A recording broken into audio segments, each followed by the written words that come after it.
It's 6:30. Good morning, I'm Ian Crouch with Hunter News. Paterson MP Bob Baldwin has been dropped in Prime Minister Malcolm Turnbull's New Look cabinet.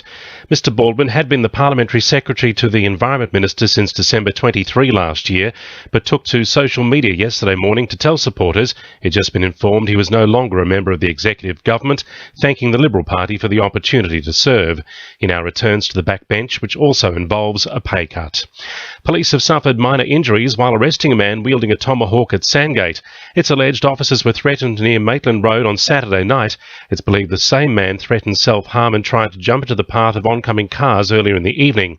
Sonia Roberts from Police Headquarters says he's due to undergo a mental health assessment before he appears in Newcastle Local Court today. The 32-year-old man was taken to Newcastle City Police Station. He was charged with 2 counts of assaulting police by threatening them with a tomahawk, possessing a prohibited weapon and using a weapon to avoid apprehension, as well as intimidation. Lake Macquarie will become the first area in Australia to access the enhanced capabilities of the National Broadband Network. Belmont residents will gain access to the Fibre to the Node program from today, with speeds 4 times faster than standard ADSL.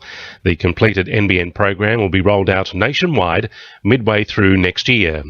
Wallsend MP Sonia Hornery is calling on the New South Wales Government to install a much-needed set of traffic lights at Cardiff. As a result of the Glendale Transport Interchange, residents in Cedar and Norfolk streets are without a staggered set of lights, which might allow them to safely exit the streets towards the town centre.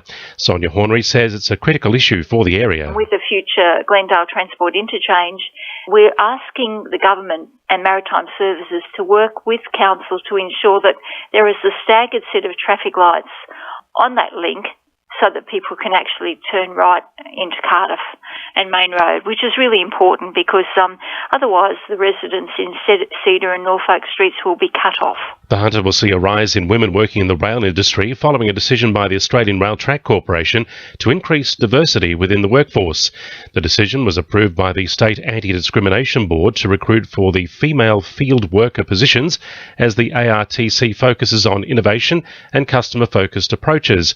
ARTC's Hunter Maintenance Manager, Cash Reddy, says the company aims to more than double the number of women employed in 5 years' time. Part of our diversity strategy, the corporate plan calls for a level of diversity and inclusion in the workforce. And our aim is to have about 30% of its workforce women by 2020. And a new 3D printer comes online today at Belmont Library. The device uses an infrared camera and depth sensor to create real-life copies of just about anything, including toys, jewellery and even replacement parts for machines. Sport, thanks to our sponsor Warners Bay Sports Club. The Newcastle Knights New South Wales Cup side will play next week's grand final after beating Mounties 30-26 yesterday. A hat-trick from halfback Jaylene Feeney built a big lead for the Knights, but Mounties fought back hard to force a tight finish. Newcastle will face the Wyong Roos in Sunday's grand final, with the winner playing the Queensland Cup premiers before the NRL grand final. The Jets have earned their first A-League pre-season win, holding on against Central Coast to win 1-0. A header early in the second half from Jason Hoffman put Newcastle into the lead, while Mark Berigidi held off the Mariners' attack at the other end. It's the Jets' final trial match before their season kicks off against Wellington in October. And Hamilton have won the Newcastle Hunter Rugby Union Grand Final 14-7 over Wanderers. The Hawks were trailing before a try from Tana Lauti made the score 8-7, with 2 late penalty goals securing the premiership for Hamilton. That's sport. I'm Jonathon Momsen. To NURFM News Time 26 to 7.